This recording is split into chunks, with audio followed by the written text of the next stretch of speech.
Good day, sir. My name is Franklin T. Sarta from BIT-1D, and this is my report. DC motors. DC motors are electric motors that convert direct current or DC to electrical energy into mechanical energy.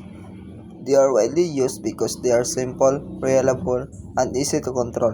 DC motors are commonly used in machines, appliances, and industrial equipment. Construction of DC motors. A DC motor is made of several important parts such as armature, commutator, brushes, field windings, and the magnetic field system. These components work together to produce motion. The armature rotates while the magnetic field helps create the force needed for movement. There are 5 types of construction of DC motors. 1. Yoke and poles. The yoke is typically cast as a single piece or assembled from steel plates. Poles are mounted on the yoke, either bolted or welded, and the field windings are wound around the poles. Number 2. Armature assembly.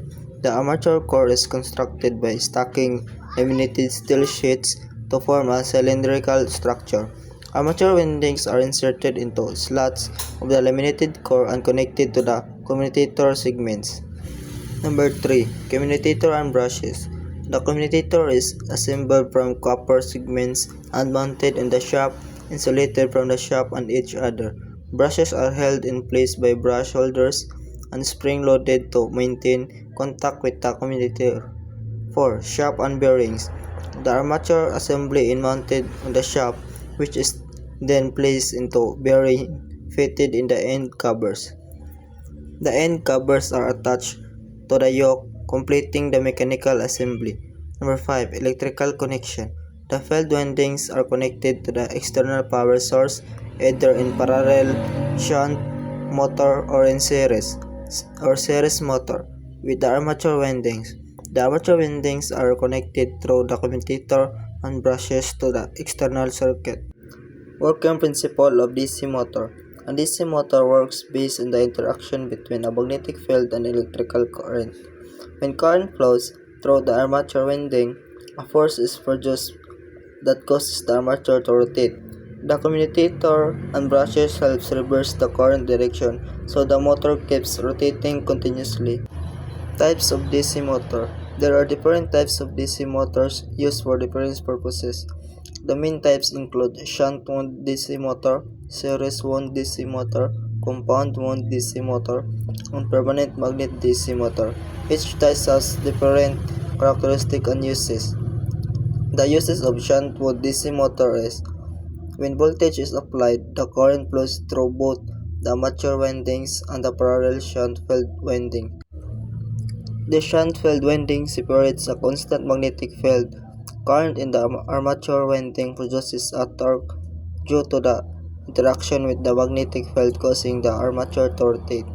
The speed of the motor can be controlled by varying the voltage applied to the shunt field windings.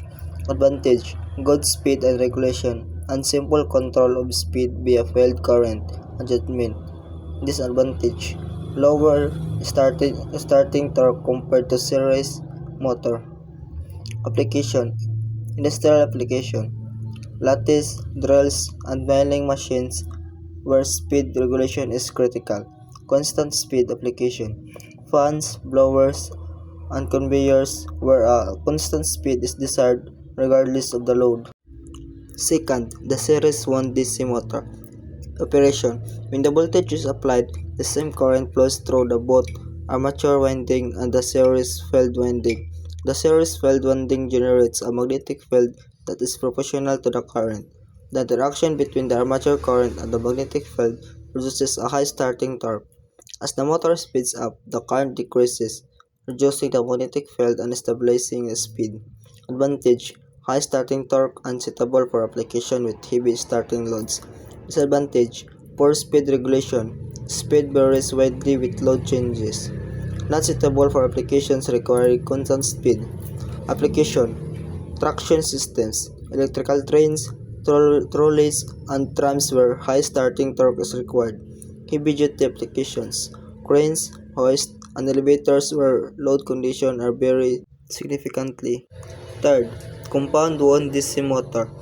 Operation combines the characteristics of both shunt and series motors. The shunt field windings provides the stable speed regulation.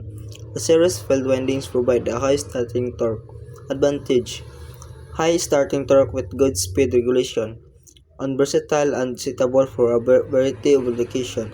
Disadvantages: more complex construction and control compared to shunt or series motors. Application: mixed high of starting torque and stable speed. Rolling mills, printing presses, and heavy planners where both high starting torque and speed regulation are important. 4. Permanent magnet DC motor. Operation: permanent magnet provides the magnetic field when voltage is applied, current flows through the armature winding, producing torque due to the interaction with the magnetic field. The speed can be controlled by varying the armature voltage. Advantages: simple construction, good speed regulation, high efficiency. Disadvantages: limited torque and power capabilities. Permanent magnets can degrade over time. Applications: small appliances, electric shavers, hair dryers, and electric toothbrushes, where compact size and efficiency are important. Automotive applications: windshield wipers, seat adjusters, and power windows due to their compact design and efficiency. Common type of DC motor: shunt wood DC motor. Good speed regulation and use in machines like latches and fans. Series 1 DC motor. High starting torque and use in cranes, elevators, and trains. Compound 1 DC motor combines the advantages of shunt and series motors.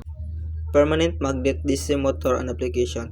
Permanent magnet DC motor used in permanent magnets instead of field windings.